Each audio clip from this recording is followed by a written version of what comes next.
Bonjour à tous et bienvenue pour ce nouveau podcast du Padre Blog. Ici le Père Jean-Baptiste Ciboulet et aujourd'hui nous allons parler d'une réalité fondamentale de notre vie qui occupe pas loin du tiers de nos journées. Je veux parler du sommeil.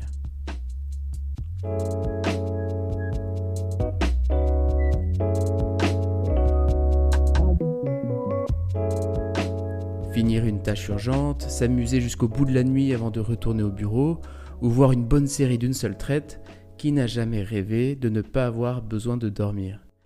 J'ai d'ailleurs lu récemment que le département de la Défense, aux États-Unis, a alloué un important budget à l'étude d'un oiseau que l'on appelle le bruant à gorge blanche.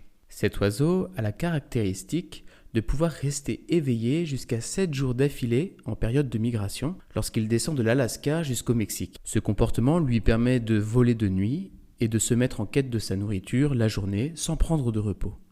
Nous le voyons, l'idée de cette étude est bien d'obtenir des connaissances transférables aux êtres humains. On voudrait des hommes capables de se passer de sommeil et de rester productifs et efficaces en tout temps.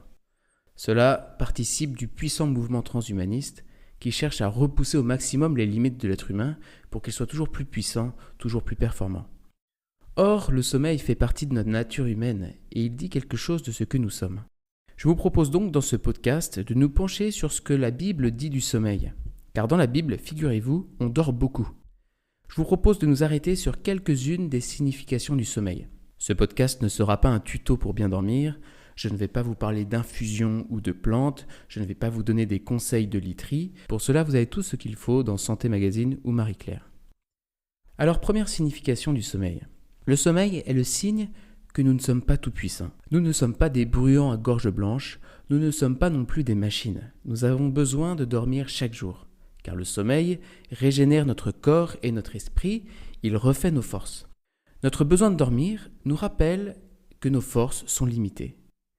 On dort habituellement pendant la nuit, selon le rythme posé par Dieu dans sa création. Et il est intéressant de remarquer dans le premier récit de la création, le petit refrain qui scande chaque jour « Il y eut un soir », il y eut un matin. Ainsi, le nouveau jour commence le soir. C'est pour cette raison que les Juifs célèbrent l'entrée dans le sabbat le vendredi soir, par exemple. Mais c'est aussi pour cela que nous, chrétiens, nous célébrons le dimanche à partir du samedi soir à l'office des vêpres. Cela nous dit quelque chose d'important, vous voyez. Une journée commence avec la nuit qui la précède. Cela veut dire que notre manière de vivre une journée est conditionnée par la nuit qui la prépare. Spontanément, on aurait plutôt pensé que la nuit est ce qui clôt la journée en accordant le repos, véritable récompense du travailleur. Mais nous le voyons dans cette perspective, la nuit apparaît comme ce qui prépare la journée en amont. Avant d'agir, l'homme doit commencer par faire le plein de force. Cela signifie que l'homme doit d'abord recevoir avant de donner. Il doit d'abord se recevoir avant de se donner. Deuxième signification que je vous propose. Dormir permet de s'ouvrir à la relation. Dans le second récit de la création, Dieu crée d'abord Adam, un être humain à différencier. Il n'est ni homme ni femme. Et cet être humain reçoit pour mission de dominer sur la création. Or, face aux êtres vivants, l'être humain ne trouve pas de partenaire qui lui ressemble et avec qui il puisse entrer en relation. Alors, Dieu, voyant qu'il n'est pas bon que l'homme soit seul, fait tomber sur lui une torpeur, une sorte de sommeil mystérieux. C'est à ce moment-là que l'homme et la femme sont véritablement créés par Dieu. Lorsque Ève est tirée du côté d'Adam, que Dieu avait fait entrer dans un sommeil profond. Et c'est grâce à ce sommeil mystérieux que l'être humain s'ouvre à l'altérité. Une lecture symbolique de ce récit nous permet de voir que le sommeil nous dispose à la relation. Cela vient confirmer ce que nous expérimentons tous. Lorsque nous manquons de sommeil, lorsque nous sommes fatigués, nous avons plus de mal à entrer en relation, à supporter les autres. On est plus centré sur soi-même, plus nerveux, plus irritable. Le sommeil a donc un enjeu relationnel. Troisième dimension du sommeil. Dormir, c'est lâcher prise et laisser Dieu agir. Ce second récit de la Genèse que nous avons mentionné nous montre aussi que le sommeil permet à Dieu d'agir en l'homme. Car dormir, c'est s'abandonner, c'est ne plus résister. La Bible nous montre que lorsque l'homme dort, Dieu ne dort pas, il agit. Le sommeil est régulièrement le moment de la visite de Dieu. J'ai déjà parlé de cette torpeur qui s'abat sur Adam au moment de la création d'Ève. La Bible nous parle aussi de la torpeur qui tombe sur Abraham au moment de son alliance avec Dieu. À des moments décisifs de l'histoire du salut, il est question de sommeil. Le sommeil est aussi le lieu des songes, vous savez, ces rêves mystérieux par lesquels Dieu se manifeste. On pense à Jacob, qui voit dans un songe une échelle qui monte jusqu'au ciel. On pense aussi à Joseph, le fils de Jacob, qui reçoit plusieurs songes, ainsi que la capacité de les interpréter. On pense aussi à Daniel. Dans le Nouveau Testament, il y a une figure qui se détache des autres, c'est Saint Joseph, le père de Jésus. Fabrice Adjadj, qui lui a consacré un magnifique livre que je vous conseille d'ailleurs, ça s'appelle « Être père avec Saint Joseph », le surnomme le patron des rêveurs. En effet, en 30 versets, Joseph fait 4 songes, figurez-vous. C'est pour cette raison que Saint Joseph est régulièrement représenté en train de dormir. Non pas qu'il soit fainéant, loin de là, mais pour montrer à quel point il est abandonné à Dieu, à quel point il a confiance en la divine providence qui guide les événements de sa vie. Dans ces songes, en effet, Dieu guide Joseph en l'avertissant des dangers encourus par l'enfant Jésus et en lui donnant la marche à suivre pour que le plan de Dieu puisse s'accomplir. L'expression « dormir du sommeil du juste » correspond à merveille à Saint Joseph. Car si Joseph parvient à dormir malgré les événements bouleversants qu'il vit, c'est qu'il a une confiance absolue en Dieu et qu'il cherche à faire la volonté divine de toutes ses forces. Joseph nous montre que lorsque l'on dort, on accepte de ne pas tout contrôler et on se remet humblement dans la main de Dieu. À propos des songes, je suis frappé d'entendre régulièrement le témoignage de personnes d'origine musulmane à qui Jésus se manifeste dans des songes. Il y a quelques jours encore, un paroissien me racontait avoir rencontré un homme musulman qui, en passant devant une église sur laquelle il y avait une grande image de Jésus, a reconnu l'homme qu'il avait vu dans un rêve quelques jours plus tôt. Et cet homme, c'était Jésus. Ce type d'histoire, on l'entend assez régulièrement et on voit des personnes se rapprocher de l'église, voire même demander le baptême suite à des songes. C'est assez étonnant. Alors, nous n'avons pas tous des songes où Dieu nous parle, mais je crois que Dieu travaille nos cœurs et nos intelligences pendant notre sommeil. Il y a un petit adage en ce sens dans la tradition de l'Église qui nous donne un petit conseil lorsqu'on doit prendre une décision. Une nuit, une messe. Attendre une nuit et une messe nous permet de voir plus clair sur la situation et permet à Dieu de nous inspirer pour que nous puissions faire le meilleur choix. Alors certains sont tellement convaincus que Dieu travaille durant leur sommeil qu'ils passent leur temps de prière à pioncer. C'est ce qu'on appelle dans le milieu l'oraison de Saint-Pierre, en référence à Saint-Pierre qui s'est endormi dans le jardin de Gethsémani alors que Jésus leur avait demandé de veiller à ses côtés. Lorsque vous priez un petit moment dans une église ou chez vous, il vous arrive peut-être, vous aussi, de vous endormir. Pas de panique, pas de culpabilisation si c'est le cas. C'est peut-être le signe que vous êtes fatigué ou que votre temps de prière n'est pas placé au moment le plus idéal.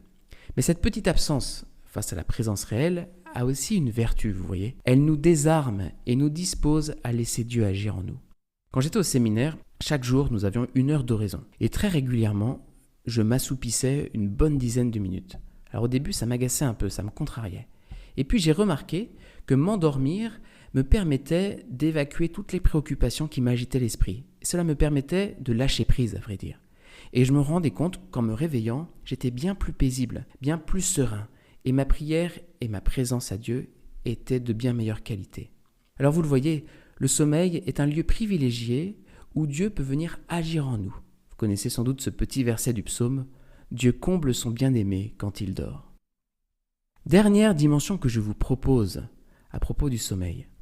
S'endormir, c'est apprendre à mourir. Charles Baudelaire, le grand poète, avouait « J'ai peur du sommeil comme on a peur d'un grand trou noir. La peur de la nuit, la peur du noir, la peur de faire des cauchemars ou la peur de ne pas se réveiller sont des peurs que l'on connaît enfant, mais qui peuvent nous poursuivre toute notre vie. Ces peurs sont sans doute liées à notre peur de la mort. En effet, beaucoup de cultures associent le sommeil et la mort. Dans la mythologie grecque, par exemple, Hypnos, le dieu du sommeil, est le frère jumeau de Thanatos, le dieu de la mort. Eh bien, on retrouve aussi ce lien dans la Bible, parce que, effectivement, le sommeil a cette double dimension, à la fois les sources de vie, mais il est aussi figure de la mort. Dans la Bible, on trouve des expressions comme « dormir avec ses pères »,« se coucher avec ses pères », ou encore « s'endormir de son dernier sommeil », tout cela pour parler de la mort.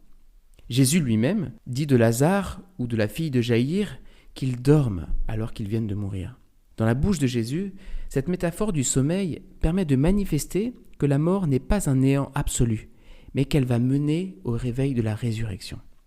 Dans l'épisode de la tempête apaisée, on retrouve cette symbolique du sommeil comme figure de la mort.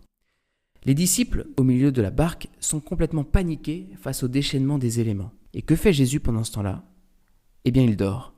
Il dort sur un petit coussin, nous dit l'Évangile. Il est possible de voir dans ce sommeil de Jésus l'annonce de sa mort à venir. Car vous voyez, dans la symbolique biblique, la mer est le symbole des forces de la mort. Et donc, quand les disciples disent à Jésus « Nous allons mourir, cela ne te fait rien ?» Jésus, qui est endormi, semble répondre « C'est surtout moi qui vais mourir. C'est moi qui vais prendre de plein fouet les forces du mal et de la mort sur la figure. » Mais en se réveillant et en intimant avec autorité à la mer de se taire, Jésus annonce ultimement sa victoire sur la mort, sa résurrection. Donc si le sommeil et la mort sont liés, la manière dont nous nous endormons dit quelque chose de notre rapport à la mort. Car s'endormir, nous l'avons dit, c'est lâcher prise, c'est accepter de ne pas tout maîtriser, c'est reconnaître qu'on a des forces limitées, c'est donc reconnaître que nous sommes mortels. Et si s'endormir, c'est mourir un peu, alors se lever le matin, c'est déjà ressusciter. Mais si vous êtes comme moi, peut-être que vous n'avez pas dès le matin une si belle gueule de ressusciter.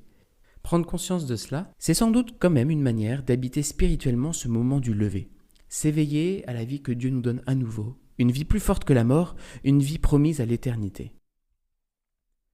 Avant de conclure les amis, je veux préciser que dans la Bible, le sommeil n'a pas toujours une note positive. Quand Paul exhorte vigoureusement à sortir de son sommeil, il s'adresse à des hyperactifs qui se livrent à la débauche et au péché. L'image du sommeil employée par Paul vient exprimer la torpeur de l'âme, l'état de mort spirituelle des pécheurs qui laisse s'éteindre en eux toute flamme d'activité spirituelle. Jésus lui-même incitait régulièrement ses disciples dans l'Évangile à veiller, à attendre son retour de façon vigilante, par une prière fervente et une charité intense. Le paradoxe de la veille humaine, c'est que pour bien veiller, il faut avoir bien dormi. Nul ne peut donc veiller perpétuellement. Pour être attentif et vigilant au passage de Dieu dans notre vie, il nous faut être reposé et en forme, et donc il nous faut dormir. L'imitation de Jésus-Christ nous dit « le démon ne dort pas ». Eh bien, ne cherchons pas à lui ressembler et faisons attention à bien dormir. Voilà les amis, ce podcast se veut un encouragement à prendre soin de notre sommeil. Prenons conscience de sa valeur spirituelle. Prenons conscience que notre relation à Dieu est engagée dans notre manière de vivre le repos et le sommeil. Et donc, par conséquent, ne soyons pas surpris qu'il y ait un combat spirituel à mener pour bien se coucher et s'endormir. Cela engage notre volonté. Mais c'est aussi un don de Dieu. Lorsque Dieu fait alliance avec son peuple et leur fait la promesse de leur donner une terre, il leur fait cette autre promesse. Si vous gardez mes commandements et les mettez en pratique, je mettrai la paix dans le pays et vous vous coucherez sans que rien ne vienne vous effrayer. Le sommeil paisible est donc un don de Dieu. Pour terminer, je vous laisse avec les mots prononcés par Siméon lors de la présentation de Jésus au temple. Ces mots sont devenus la prière de l'Église lorsqu'à la fin du jour, à l'office de Complis, elle s'en remet avec confiance à la miséricorde de Dieu. Maintenant, ô Maître souverain, tu peux laisser ton serviteur s'en aller en paix selon ta parole. Car mes yeux ont vu le salut que tu préparais à la face des peuples, lumière qui se révèle aux nations et donne gloire à ton peuple Israël. Chers amis, merci beaucoup d'avoir écouté ce podcast. Continuez à nous suivre sur les réseaux sociaux, abonnez-vous pour ne rien manquer de nos prochains contenus. Et moi je vous dis à bientôt.